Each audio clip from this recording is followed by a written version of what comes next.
Este es un proyecto de largo recorrido de colaboración entre Pic Aguilera y Escofet para, unidos,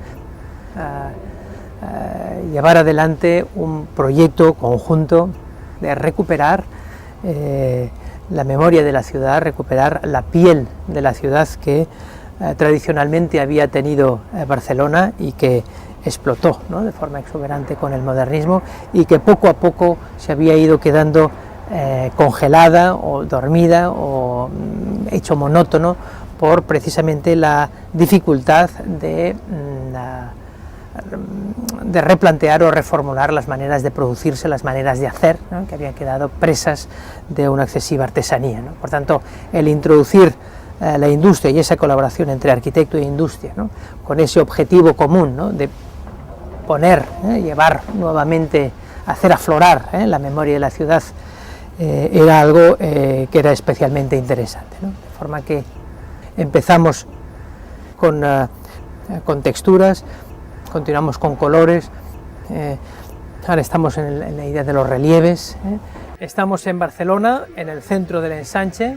Esa es la porción, la fachada, fruto de nuestra colaboración con Escofet, y vemos como la voluntad de singularidad de esa porción de fachada, que mediante la textura, el relieve, el color, trata de significarse y expresarse, tal como ocurría y tal como se construían, ¿no?, los centros históricos y el centro histórico básicamente de nuestra ciudad. Es una colaboración y un equipo pluridisciplinar, ¿no?, entre industria y arquitecto, que nos permite, digamos, en uniones de igual a igual, ¿no?, en colaboración directa y en complicidad, tratar de producir para la ciudad y para la sociedad los referentes contemporáneos que no son simplemente algo de hoy, sino que entroncan lo que viene del pasado, enlazarlo hacia el futuro.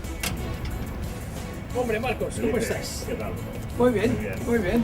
Hace días no nos veíamos. ¿Hace pero días? Bueno. ¿Qué tal, Marcos? Bienvenido. Gracias. Venga, Por favor, adelante. Marcos, hemos de continuar. Ya sabes que nos gusta la realidad, nos gusta conocer las tecnologías en las que estáis trabajando. Pues ahora estamos trabajando con un hormigón de altas prestaciones, que es un hormigón que se acerca más a las prestaciones del acero que del hormigón, que se pueden conseguir fachadas muy delgadas, celosías, texturas también diferentes, porque los áridos estos nuevos es un micro hormigón con un árido muy pequeñito. Y son fachadas poco gruesas. Poco gruesas, sí, sí. Aquí podríamos ya introducir, siendo el hormigón un elemento pesado, pero fachadas que en vez de ser de 8 centímetros o 10, pueden ser de 1,5. Con unas texturas diferentes, con una granulería muy fina. Oye, Marcos, pues vamos allá, eso es fantástico. Pues cuando queráis. Vamos a fabricar.